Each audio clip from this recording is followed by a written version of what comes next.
오늘 본문의 말씀은 이제 가나안에 들어가기 직전에 이제 고라 자손과 르우벤의 어떤 일부 이제 사람들이 모세와 아론에게 이제 대적을 하고 있는 그런 말씀입니다. 그래서 이렇게 대적을 합니다. 먼저 1절에 보면은 고라와 르우벤의 일부 무리가 당을 지었다라고 하면서 한 250명쯤 일어나서 모세와 아론을 찾아갑니다. 가서 하는 말이 너희들이 어찌하여 우리 죽이려고 가나안 땅에 보내려고 하느냐. 그리고 너희들이 분수가 지나치다. 하나님이 우리에게도 함께 계시는데 니들이 어찌 스스로 높아져 가지고 우리들을 다스리려 하느냐라고 이게 대적을 갑자기 하는 거예요, 어느 날. 그래서 모세가 이제 그 말을 이제 듣고 어떻게 하냐면 바로 바짝 엎드립니다. 엎드리고 일어나서 고라와 그 르우벤 자손에게 그러면 우리가 이렇게 하자. 다음날 내일 아침에 향로를 가져다가 성전 앞에서 피우고 그 향로를 피웠을 때 하나님이 택하신 자를 거룩하게 하실 것이다. 우리가 그것을 통하여서 누가 진짜 지도자인지 한번 보자. 너희들이 어찌하여 나를 대적하고 또 너희들이 어찌하여 높아지려 하느냐. 너희들이 분수에 지나치다 하면서 이제 모세와 고라 자손과 어느 일부 무리와 갈등이 시작되는 거예요. 그러면서 또 이제 불평불만하는 말씀이 또 나오죠. 네가 그 적과 꿀이 흐르는 땅을 네가 뭔데 어떻게 우리를 이끌어내느냐 하면서 이제 그런 내용입니다. 근데 여러분들이 이 말씀의 이제 사건을 잘 아시죠? 이게 나중에 어떻게 되냐면은 그 이후의 말씀이 또 더 중요한데 어떻게 되냐면은 나중에 이제 그 다음 날이 됩니다. 다음 날이 돼서 고라 자손들과 그리고 이제 그들을 따르는 무리들이 더 늘어나가지고 성전 회막 앞에서 향로를 피웁니다. 향로를 피우고 그리고 모세도 똑같이 향로를 가져다가 이렇게 피워요. 피우는데 그때 하나님께서 모세와 아론에게만 딱 역사하셔서 뭐라고 하시냐면은 모세야 아론아 여기 이 자리에서 너희들은 피해라. 이 땅에서 이 자리에서 피해라. 왜냐하면 내가 그들을 지금 당장 멸하겠다 하십니다. 그래서 모세와 아론이 모세가 어찌하여 이런 일로 그렇게 하시나이까라고 이렇게 하나님을 말리려고 하지만은 결국에는 하나님이 어떻게 하시냐면은 이 모세가 아론이 도망하고 그리고 그 자리에서 바로 고라 자손과 르우벤 자손을 땅이 입을 벌려 이렇게라고 등장을 해요. 땅이 입을 열어. 그래서 그들을 다 죽이십니다. 그래서 그 죽은 자가 몇 명이나 되냐면은 14,700명이 그 모세와 아론에게 대적함으로써 죽게 됩니다. 그런 말씀입니다. 제가 오늘 여기서 이제 깨달은 것은 무엇이냐면은 여러 가지를 묵상해 봤지만은 오늘 본문의 말씀을 읽고 깨달은 것은 모세의 자세예요. 모세의 자세. 어떤 자세냐면은 모세가 이제 어떤 일 없이 그냥 평범하게 있었잖아요. 있다가 어느 날 갑자기 사건이 딱 등장을 하는 거예요. 고라 자손과 르우벤이 대적하는 갑자기 너희들 막 끌어내라 하면서. 근데 그때 모세가 뭐 하냐면은 4절에 듣고 엎드렸다가. 제가 이 엎드렸다가라는 말씀을 이번 한 주의 어떤 사건을 통해서 깊이 묵상하게 됐어요. 어떤 사건이냐면은 제가 이번 주 월요일 날 저희 병원을 갔다 왔어요. 병원을 갔다 왔는데 그 어떤 병원이 서울에 인터넷에 막 쳐서 막 알아보고 갔는데 서울의 이 혈관종에 대해서 엄청 전문을 해요. 전문의. 그래서 뭐 제주도에서 비행기 타고 온대요. 그 정도로 이제 그 혈관종을 잘 보는 곳이라고 해가지고 가서 갔습니다. 가가지고 이제 검사를 받는데 제가 병원을 가서 2번 놀랐어요. 2번 놀랐어요. 오늘은 이 사건에 대해서 말씀을 드리고 해석을 하고 마치도록 하겠습니다. 첫 번째 뭐냐? 이 조이의 혈관종을 어쨌든 검사를 받았습니다. 의사에게. 의사가 막 이렇게 보더라고. 보고 막 이렇게 들어도 보고 여기 입술에 약간 이 안쪽에 이쪽에 나가지고 보는데 보자마자 하는 말이 뭐냐면은 이 아이는 입술이 변형이 됐네요. 그러면 변형. 그러니까 혈관종이 이렇게 튀어나오잖아요. 튀어나오다 보니까는 한쪽 입술이 어떻게 됐냐면은 들어갔어요. 이렇게 조이가 이렇게 말려 들어갔어요. 이렇게. 그러니까 이 혈관종이 빨리 이게 늦었대요. 5개월밖에 안 돼 늦었대요. 그래서 이거 얼마나 빨리 와야 되냐 보니까는 변형이 왔으면 늦은 거래요. 오기 전에 이거를 레이저로 쏴가지고 없앨 수 있대요. 근데 조이는 이미 변형이 와가지고 레이저로 쏴서 없애면은 이대로 살아야 된대요. 이렇게 살래요. 그래가지고 그 말에 한번 깜짝 놀랐어요. "헉, 우리 조이 엄청 큰일 났네. 이 혈관종 때문에 이러고 살아야 된다고? 이거에 놀랐어요. 그래서 물어봤어요. 아, 근데 이 혈관종이라는 게 이제 제가 이제 막 이렇게 많이 물어봤단 말이에요. 혈관종이 있던 아이들 그 부모님한테 아, 누구누구 집사님 뭐 그 누구누구에게 혈관종이 있었는데 있던 걸로 기억하는데 어떻게 하셨어요? 그리고 자연적으로 없어졌어요라고 다들 다 그렇게 말씀하시는 거예요. 그래서 물어봤죠. 아니 근데 혈관종이 의사 선생님한테 물어봤어요. 선생님 근데 혈관종이 대부분 자연적으로 없어진다는데 이 입술에 난 것도 자연적으로 없어지나요? 뭐라고 하시는지 알아요? 입술에 난 거는 절대로 자연적으로 안 없어진대. 절대로.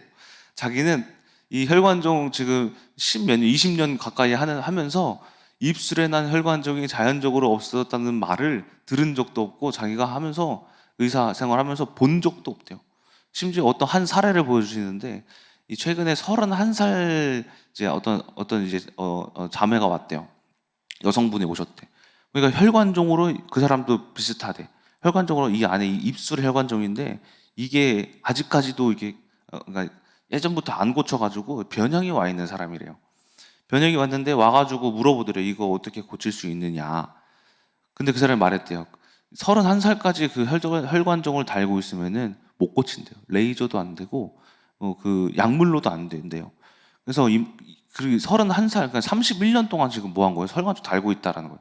그러니까 이렇게 빨리 고치지 않으면은 30몇 살까지 달고 다니는 사람도 있다고 하면서 이게 뭐 빨리 이렇게 뭔가를 취해야 된다고 하더라고요. 그래서 이제 그러면은 이제 물어봤죠. 어떻게 치료를 할 수 있습니까? 물어보니까는 어떤 약을 먹어야 된대요. 이 약은 이제 이 약을 먹으면 혈관종이 그러니까 어떤 왜 생기냐면은 아이가 이제 태어나 가지고 가장 빨리 급성장하는 그 시기가 100일이냐 100일 그렇죠? 100일 동안 다다다닥 엄청 그 상정을 빨리 하잖아요. 이 빨리 하는 가운데에 이 혈관이 팽창하다 보면은 어느 한쪽에 뭉치는 경우가 있대요. 그래서 그것이 뭐 여기가 될 수 있고 뭐 어디 뭐 배가 될 수 있고 뭐 등이 될 수 있고 다리가 될 수 있고 팔이 될 수 있는데 그게 조이는 입술에 온 거예요. 여기에. 그래가지고 이거를 어떻게 해야 되냐면 약을 먹어서 그 팽창하고 있는 이 혈관종을 그 줄여야 된대요. 근데 이 약이 입술에 난 거는 어, 약을 중단하면은 또 나온대요. 근데 이 중단하면 또 나오는데 이게 7세, 8세까지 이어진 7세, 8세까지 계속 그러니까 지금 저희가 그 5개월 됐는데 7년을 약을 먹어 7년 약을 7년 동안 먹어야 되는 거예요. 약값이 얼마예요, 그렇죠? 그 기간이 얼마나 돼? 또 문제가 뭐냐면은 여기서 문제가 더 있어요. 이 혈관종 약이 부작용이 엄청 많아요. 왜냐면은 고혈압 약이래요. 고혈압. 그러니까 어쨌든 이게 혈압 관련된 그런 약이거든요. 그래서 이 혈압에 관련된 그걸 치료를 해야 된다고 하더라고요. 그래서 어떤 이제 그 뭐냐 부작용이 있냐면은 이 고혈압을 치료하다 보니까는 심장에 관련됐대요. 피. 그래가지고 이 약이 어 심장 박동수를 줄이는 약이래요. 박동수를. 그래서 심전도 검사를 해서 심장 박동수가 얘가 느리면은 못 먹어요. 근데 빠르면은 그래도 줄어들어도 상관이 없으니까 먹는데 어떤 부작용이 있냐면은 저혈압. 아기들 같은 경우에는 이제 저혈압. 또 약하잖아요. 심장 박동수가. 아직까지는. 저혈압. 아기들 같은 경우. 또 저당. 아니면 쇼크. 그 심장이 안 뛰니까, 그러니까 박동수를 낮추니까 쇼크가 와요, 쇼크. 쇼크가 오거나 기절을 한대, 기절. 기절하면은 얻는 뭐 저당 같은 거 오면 어떤 애를 먹어보지도 않은 사탕을 먹여가지고 병원에 데려가야 된대요. 아니면은 큰일 만날 수 있다고도 이렇게 말을 하는 거예요. 그 외에 막 여러 가지 한 4개인가 5개인가 더 있어요. 부작용이. 쭉쭉쭉쭉쭉쭉. 이거 보고 또 놀랐어요. 큰일 났다. 이 조이가 큰일 났다 싶은 거예요. 제가 이 이야기 듣고 무슨 생각이 들었냐면, 엎드려야겠다. 오늘 본문의 모세와 같이, 이 문제를 통해서 하나님이 나를 엎드리시라고 하는 것이구나 해서 그 자리에서, 아이고, 이 문제가 보통 문제가 아니었네. 사실 제 마음속으로, 뭐 왜 병원 안 가도 되겠지. 혈관종 그냥 없어진다는데. 라고 생각했는데, 아니더라고요. 이 문제를 통해서 뭔가 저를 막 바짝 낮추시더라고요. 자, 그래가지고 제가 이제 레이저도 안 되고, 뭐 자연적인 치유도 안 되고, 약물을 먹어야 되는 약물은 부작용도 많고, 이거에 막 너무 혼란스러운 거예요. 이거 뭐 갑자기 병원에 가서 뭐 이런 이야기를 듣게 하니. 그래가지고 제가 이게 막 낙심하고 있는 가운데 어떻게 해야 될까? 이렇게 생각하는데 제가 많은 문제들이 있었잖아요. 근데 뭐 어떻게 해석했어요? 뭘로? 그리스도의 능력으로 다 해석했잖아요. 근데 그게 딱 생각이 나는 거예요. 이 문제 또한 하나님이 나타나시려고 하시는 것이구나 라는 거예요. 그래가지고 이거 하나님이 어떻게 치료하실까? 하나님이 이 문제를 어떻게 다루실까? 이걸 통해서 뭘 보여주시는 걸까? 하면서 막 여러 가지 막 생각을 하면서 막 민정사모와 저와 옛날에 막 이렇게 뭐 무슨 놈 하면서 싸웠던 거, 그 사모님이 입술에 그렇게 서로 쌍욕을 해가지고 혈관종이 났다는데 이것도 막 회개가 되면서 막 주님 제가 그때 왜 그런 쌍욕을 했을까요? 또 막 여러 가지 막 생각이 나는 거예요. 그래도 하나님께서 구원해 주시는 그런 그 계획이 있겠지. 에베소서 1장 말씀을 보니까는 하나님의 계획에 들어간 사람은 영광의 기업을 얻는다는데, 이렇게 막 해석이 되면서 마음이 어떻게 변하느냐? 기쁜 거예요, 갑자기. 이건 기쁨이구나. 우리가 늘 설교에서는 그 문제가 축복이다, 기쁨이다라고 하는데, 내가 그걸 또 못하고 있었네? 하면서 병원에서 혼자 막, 기쁜 거예요.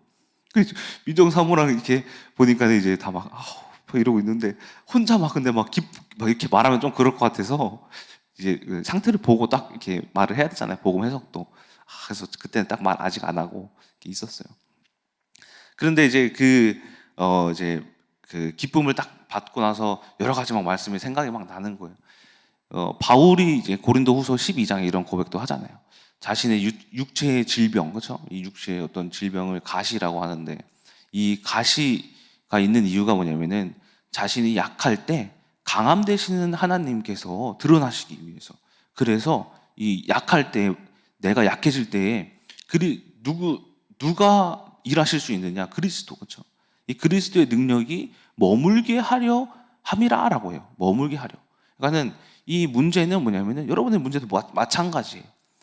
여러분들의 능력으로 막 돈으로 뭐로 어떤 과학으로 뭐 그것이 드러나게 하려는 것이 아니라, 모든 문제는 그리스도의 능력이 여러분 안에서 드러나고 그리스도의 능력이 머물려고 여러분 가정에서, 삶에서, 질병 가운데서 드러나게 하시려고 문제를 주셨다라는 거예요. 자, 그래서 이런 말씀도 있죠. 데살로니가 전서 4장 13절에 이런 말씀이 있어요. 형제들아, 자는 자들에 관하여는 너희가 알지 못함을 우리가 원하지 아니하노니 이는 소망 없는 다른 이와 같이 슬퍼하지 않게 하려 함이라. 이게 무슨 말이냐면은 데살로니가 교회에는 어떤 문제가 있었냐면은 이제 부활에 이제 교인들이 바울에게 이렇게 물어봐요. 아니, 그리스도가 부활하셨다고 하는데 죽은 자들은 어떡합니까? 우리 엄마 어떡해요? 우리 자식들, 먼저 죽은 우리 자식들 어떡해요? 근데 바울이 이렇게 말하는 거예요. 야, 그리스도 안에 있으면 죽은 자들이, 비록 나에게 죽은 자들이 있어도 슬퍼하지 않다. 이 말을 하는 거예요. 이게 무슨 말이냐면은 무슨 일이 있어도 그리스도 안에 있는 자들은 슬퍼함이 없다라는 거예요. 슬퍼함이. 처음엔 슬퍼했지만은 복음으로 해석하니까는 슬퍼할 수가 없는 거예요. 할 수가. 이게 복음의 능력이다라는 거예요. 복음의 해석이다라는 거예요. 그리고 이 슬퍼하지 않는 것이 주님이 원하시는 것이다라는 거예요. 자, 그래서 이제 조이를 이렇게 딱 봤는데 이름이 조이잖아요. 이게 무슨 뜻인지 아시죠? 조이가 바라볼 조와 깃불이에요. 이름 잘 지었다. 이게 늘 조이를 보면은, 혈관종을 보면은 아이고 걱정 막 근심하는 게 아니라 하나님을 생각하게 잘 지었구나. 이 조이라는 이름 자체가. 이게 생각도 하면서 이제 조이를 바라볼 때마다 하나님의 능력을 바라보고 이제 기대하고 하나님의 선하심을 기억하고 또 이제 생명의 주관자이신 하나님을 제가 조의를 통해 배웠거든요. 이것을 또 생각하면서 우리가 주님의 기쁨이 되는 하나님을 우리가 볼 수가 있구나라고 생각을 했습니다. 그래서 우리 가정이 조의를 통해서 올바르게 이제 서로 이제 험한 말을 하지 않고 이제 민정사모도 그런 얘기를 하더라고요. 집에 돌아와가지고 자기도 그렇게 잘 해석을 했나 봐요. 그래서 하는 말이 오빠 진짜 우리가 이런 말을 저는 생각으로 그렇게 가지고 있었는데 민정사모가 집에 오자마자 먼저 이런 말을 하더라고요. 오빠 우리가 너무 진짜 입술로 범죄했던 것 같아. 어머니 말씀이 100번 맞다. 우리가 이제 다시는 조이를 이렇게 보면서 입술을 보고 서로 욕하지 말자. 그래. 너도 잘 깨달았구나. 그래, 알았다. 맞다. 우리도 진짜 범죄하지 말자. 라고 서로 고백하는 시간이 됐습니다. 그래서 저는 이 문제가 또 여러분들에게 말씀드리는 이유가 뭐냐면은 하나님이 어떻게 해결해 주실지를 다 같이 한번 보자라는 거예요. 그래서 하나님께 영광 돌리는 그런 이런 문제와 사건이 되길 소망합니다. 두 번째 제가 놀랐던 건 뭐냐면은 이 병원의 상태를 보고 놀랐어요. 실태. 무슨 말이냐면은 병원이 전쟁터예요. 전쟁터. 혈관종 전문 병원이라고 했죠. 조이는 세 발에 피였어요. 왜냐면은 진짜 수많은 애기들이 왔어요. 한 50명은 있던 것 같아요. 대기자만 한 50명, 40명, 저기까지 줄을 막 서 있었단 말이에요. 예약을 했는데 2달 걸렸어요. 2달. 병원에 갔는데 보니까는 막 혈관종이 막 여기에 나 있고, 막 여기에 막 나 있고, 목에 손바닥만한 게 있고, 목 뒤에 있고, 누구든 막 팔에, 손에, 뭐 다리에 조그마한 애기들이 다 그 3개월, 4개월 된 애기들이 다 이따만큼 난 거예요. 제가 그거 보고 깜짝 놀랐어요. 전쟁터가 따로 없네. 야, 이 세상의 흑암이라는 것이 완전히 이 세상을 진짜 사로잡고 있네. 에베소서 2장에 뭐라고요? 세상의 공중권세 잡은 자, 불순종의 그 아들들. 공중권세 잡은 게 뭐예요? 세상 문화, 그렇죠? 모든 정치, 뭐 여러 가지 다 이 병으로도 지금 잡고 있는 흑암을 본 거예요. 제가 깜짝 놀랐어요. 내가 무지했네, 세상에 대해서. 집에서 맨날 방 안에서만 설교 준비하고 교회만 왔다 갔다 했지. 진짜 서울에 그 전문의 병원에 가니까 사람들이 다 부모님도 얼굴을 봤어요. 제가 일부러 애기만 보고 있어, 혈관종만 보고 있어. 보면 안 낫죠? 자, 그래서 제가 또 심각한 아이를 하나 봤는데, 그 의사 선생님이 이렇게 말씀해 주시기를 이 혈관종의 변형이 되게 좀 근데 위험하대요. 어떤 아이가 이 코 있죠, 코 여기에 났어요. 여기에 이쪽에 혈관종이 나가지고 어쨌든 이게 팽창했죠. 팽창해서 어떻게 됐냐면은 조이는 입술이 말려 들어갔는데 어떤 아기는 코가 주저앉았어요. 이렇게 이 콧구멍 2개가 이게 평행을 이루어야 되잖아요. 근데 한쪽이 이렇게 됐어요. 그래서 혈관종을 고쳤는데 그 아이는 근데 보니까 한 4살, 5살 돼 보이는 것 같아요. 좀 늦게 온 거죠, 많이. 고쳤는데 코가 이래요. 한쪽이 이래요. 이러고 살아야 된대, 애는. 남자애는. 이러고 살아야 된대. 이러고 어떻게 살아. 그렇죠? 이런 것들을 제가 본 거예요. 그래서 와, 세상은 흑암이 진짜 사람들을 죽이려고 작정을 했구나. 이게 딱 보이는 거예요. 그리고 보면 그런 거 보면서 드는 생각이 뭐냐면은 저들은 근데 마음이 어떨까? 하나님을 알까? 그리고 하나님을 알고도 하나님으로부터 소망을 생각할까? 희망을 가질까? 이 생각을 제가 딱 든 거예요. 그래서 다들 하나님을 모르고 교회를 다녀도 정작 그 흑암의 정체, 하나님의 일하심, 능력, 복음을 모르면은 다 눌리겠지, 걱정되겠지, 그렇죠? 근심하겠지, 염려하겠지, 무너지겠지, 희망이 없겠지, 미래가 없겠지, 또 소망이 없겠지. 그들은 어디에다가 소망을 두고 어디에다가 희망을 두고 누구를 의지할까? 돈이 아무리 많으면 뭐해요? 이미 혈관종이 늦어버려가지고 이러고 평생 살아야 되는데 성형 수술로도 고치기 힘들대요. 거기가 성형 그 피부과인데 성형 쪽도 다루는 것 같아요.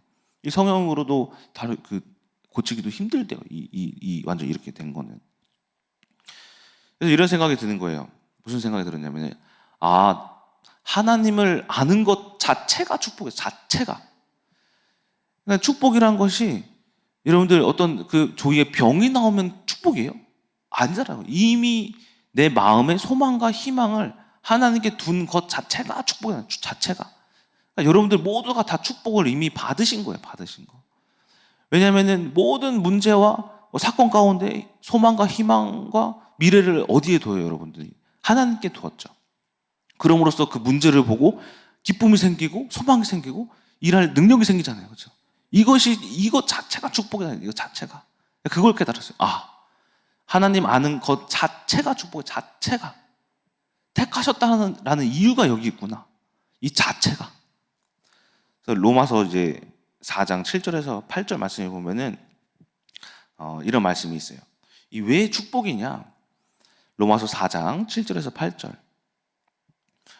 불법이 사함을 받고 죄가 가려짐을 받는 사람들은 복이 있고 주께서 그 죄를 인정하지 아니하실 사람은 복이 있도다 함과 같으니라. 이게 무슨 말이냐면은 축복은 죄가 가려지면은 축복이에요. 죄가 가려지면은. 왜냐면은 저희가 문제와 사건이 뭐예요? 죄죠. 창세기 3장에 사람뿐만이 아니라 이 땅의 모든 것들이 어떻게 되죠? 타락했죠. 저주받았죠. 이게 모든 문제와 사건이 죄예요, 죄. 근데 이게 가리워져야 돼요. 가리워져. 이게 무슨 말이냐면은 해석하는 자. 그러니까는 그리스도의 능력, 하나님의 복음의 비밀이 뭐예요? 세상을 해석하는 거잖아요. 그게 뭐냐면은 가리우는 거예요, 죄를. 조이의 혈관종이 있었죠. 근데 제가 그 죄가 저기 들어왔죠. 그렇죠? 이 가정에 임했죠. 그런데 복음 해석으로 말미암아 어떻게 됐어요? 가리워졌죠. 이거 자체가 축복이구나라는 그런 말씀입니다. 그래서 이 야고보서 1장 12절에도 이런 말씀이 있습니다. 시험을 참는 자는 복이 있나니 이는 시련을 견디어낸 자가 주께서 자기를 사랑하신 자들에게 약속하신 생명의 면류관을 얻을 것이기 때문이라. 하나님을 아는 자들은 뭐가 있어요? 약속, 언약이 있다라는 거예요. 언약이 있다. 그러면서 우리가 걱정하고 근심하지 않는 이유가 뭐냐면 이 약속 붙잡는 거예요. 약속. 시험을 참는 자는 복이 있다. 왜? 하나님이 약속하신 것을 우리가 보기 때문에 라는 것입니다. 조이의 이 혈관종도 문제가 아니라 하나님이 약속하신 거예요. 어떤 약속? 이 가정, 조이 문제를 통해서 가정의 화평, 하나님의 일하심, 예수 그리스도의 능력, 죽으심, 또한 우리도 조이를 볼 때마다 막 혈기가 나더라도 조이를 보고 내가 또 조이를 보면서 하나님을 또 봐야지. 최근에 제가 또 혈기를 한번 내가지고 TV를 다 부셔먹었어요. 이게 무슨 문제예요? 이 죄의 문제예요, 죄의 문제. 조이 혈관종을 그때 딱 알았으면 하다가도 이게 참고 이제 인내해가지고 TV가 멀쩡했을 텐데. 이 TV 안 보니까 민정상으로 심심하대요. TV를 또 바꾸고 경제의 복을 또 빼앗긴 거잖아요. 흑암한테. 이런 것들이 다 뭐냐면 영적 문제. 여러분들이 혈기, 막 시기, 질투 이런 게 다 무너지는 거예요. 뭐 부부 금슬 무너지고, 막 경제 무너지고, 건강 무너지고 다 무너지는 게 그게 이 약속 못 받은 사람들의 문제다라는 거예요. 자, 그래서 문제는 하나님의 약속이다, 언약이다, 걱정할 필요가 없다라는 것입니다. 결론입니다. 그렇다면 우리가 어떤 문제로, 어떤 자세로 이 문제를 대해야 할까? 디모데후서 2장 5절 말씀이에요. 경기하는 자가 법대로 경기하지 아니하면 승리자의 관을 얻지 못할 것이다 라는 말씀. 경기하는 자가 법대로 경기하지 아니하면 승리자의 관을 얻지 못한대요. 올림픽 경기를 하는데 막 창 던지기를 이렇게 해야 돼요. 그런데 이제 창 던지기를 해야 하는데 이 창 던지기는 이제 창의 무게 중심이 다르대요. 그래서 옛날에는 무게 중심이 맨 앞에 있어가지고 멀리 날아갔대요. 그런데 이제 요즘에는 너무 멀리 날아가기 때문에 그 무게 중심을 약간 뒤로 쏠려서 비거리를 10% 줄였대요. 아무리 던져도 10% 줄도록 날아가도록. 근데 어떤 사람이 이 창 던지기를 그 법대로 하지 않고 규칙대로 하지 않고 불법으로 앞에다 두고 이렇게 던져서 승리했어요, 만약에. 그러면 그 사람이 금메달 받을까요? 아니다라는 거예요. 왜? 법대로 하지 않았으니까, 아무리 멀리 던져도 이 규정에 맞는 창을 던지지 않았으니까 그는 아무리 승리를 했어도 패배자다라는 거예요. 이게 무슨 말이냐면은 여러분들이 이 세상 문제를 세상으로 해결하려고 하지 마시더라는 거예요. 이 세상은 무슨 법이 있냐면은 태초의 법이 있어요. 태초의 법. 목사님 어제 설교에서도 창세기 1장, 2장, 3장 중요하다고 말씀하셨죠. 제가 창세기 1장, 2장, 3장을 아직까지도 묵상해요. 아직까지도 끝이 없어요. 왜? 이 태초의 법에 대해서 알기 위해서. 무슨 말이냐면은 이 세상은 만물을 만드신 이 세상, 하나님께서 주관하고 계시다라는 거예요. 이 세상은. 그러니까 하나님이 모든 것들, 뭐 이번에 러시아에서 화산 폭발했죠. 이것도 지진, 뭐 여러 가지 뭐 토네이도, 해일, 모든 것들이 다 뭐냐면은 하나님이 주관하고 계시다라는 거예요. 이것에 우리가 뭐 해야 되냐면은 그 법에 따른 그 법을 만드신 하나님의 법을 따르는 자가 승리자라는 거예요. 저도 이 조의 혈관종 모든 문제를 어떻게 해석하냐? 과학으로 해결하려고 하지 않아요, 저는. 그리고 약을 결국 처방받아서 먹이기 시작했지만 그럼에도 불구하고 누구를 의지하냐? 하나님을 의지하는 하나님. 그리스도 의지한다라는 거예요. 이 그리스도를 의지하면서 승리하는 자가 진짜 승리자다라는 거예요. 여러분들 모두가 어떤 분이시냐면 경기자예요, 경기자. 세상과, 그러니까 흑암과 하나님의 이 사이에서 누가 승리하는지 다투는 경기자예요, 경기자. 그러니까 우리가 세상으로부터 능력을 가져서 그걸 이겨서 아무리 그걸로 부자가 된다, 뭐 어떤 명예를 취득한다, 여러분들이 뭘 성취한다, 어떻게 올라간다, 인기를 얻는다, 결국에는 다 무너져, 다. 제가 저번 주에 말씀드렸죠. 그 한보그룹의 회장도 돈을 그렇게 벌었는데 뭘로? 무당에게 굿해가지고 너는 철이랑 흙을 만져야 돈을 번다. 엄청 돈 벌었어요. 국내 14위까지 올라갔다고 하잖아요, 한보그룹이. 근데 결국에는 이 사람이 어떻게 감옥 가고 나락으로 갔어요. 나중에 보니까는 이 사람이 감옥에서 풀려나고 영동대학교에서 75억을 또 횡령했더만요. 이런 나라까지 가는 신세가 바로 세상의 법대로 경기하는 자가 그렇게 되는 거예요. 하나님의 법대로 경기하는 자는 어떻게 된다? 우리가 돈이 없어도 인기를 많이 얻지 못하더라도 이 세상의 흑암을 여러분들을 무너뜨리지 못한다라는 거예요. 이것 자체가 축복이자 하나님의 법대로 경기하는 자의 복이고 능력이다라는 거예요. 자, 그래서 우리의 씨름은 어디에 속해 있느냐? 에베소서 6장 12절에 이런 말씀이 있죠. 우리의 씨름은 혈과 육을 상대하는 것이 아니라 통치자들과 권세들과 이 어둠의 세상 주관자들과 하늘에 있는 악의 영들을 상대함이라. 그래서 우리의 싸움은 어디에 속해 있다? 영적 싸움에 속해 있다라는 것입니다. 순종이라는 말이 있잖아요. 순종이라는 말이 누군가 뭐 하세요, 저거 해주세요 하는 말에 알겠습니다 하고 순종하는 게 그게 순종이 아니라 무엇이 순종이냐면은 여러분들이 지금 마주하고 있는 그 문제 있죠. 문제를 받아들이는 게 순종이라는 거예요. 그 문제를 받아들이고 그 앞에 엎드리는 게 순종이에요. 순종은 우리가 교회 헌금하세요, 해병 예배 나오세요, 예배 나오세요, 뭐 하세요, 저거 하세요, 저거 하세요. 이것도 순종이겠지만은 더 깊은 순종은, 영적인 순종은 문제 앞에 엎드리는 거, 문제를 받아들이고 기쁘게 해석하는 거, 그 자체가 순종이에요. 그것이 순종이다라는 거예요. 이 순종하는 자에게는 하나님께서 복을 내리시고 능력이 임하실 줄을 믿습니다. 그래서 이처럼 우리가 오늘 하루도 모세가 오늘 하루 문제가 딱 왔을 때 바로 엎드렸어요. 이 엎드림의 자세를 우리가 배우셔야 합니다. 이처럼 어떤 문제 속에서도 순종하시고 또 바짝 엎드리셔서 하나님의 법대로 경기하는 경기자가 되셔서 우리가 하나님께 승리의 면류관을 올려드리고 또한 하나님의 능력이 여러분들에게 임하시는 하루 되시기를 주님의 이름으로 소망합니다. 아멘. 기도하고 마치겠습니다. 사랑의 하나님, 오늘 하나님의 말씀을 통하여서 모세가 바짝 엎드렸음을 우리가 배웠습니다. 세상은 너무나도 많은 문제, 너무나도 많은 흑암의 세력들이 저희들을 넘어뜨리려고 합니다. 이 세상의 실체를 받습니다. 하지만 하나님 안에 있는 자들은 절대 그 안에서 걱정하지 않고 문제 삼지 않고 미래가 없지 않고 소망이 없지 않습니다. 이 문제를 통해서 우리가 하나님이 일하시는 것을 보게 하여 주시옵시고, 또한 하나님을 아는 것 이 자체가 축복임을 우리가 알게 하여 주셔서 우리가 순종함으로써 이 세상의 법에 우리가 무너지지 않고 우리가 하나님의 경기자로서 이 경기를 하나님의 능력으로 말미암아 승리함으로써 하나님께 영광 돌리고, 또한 우리가 또한 하나님의 형통함의 축복을 받을 수 있는 우리 큰나무교회 성도들 될 수 있도록 주께서 함께하여 주시옵소서. 살아계신 예수 그리스도의 이름으로 기도드렸습니다. 아멘.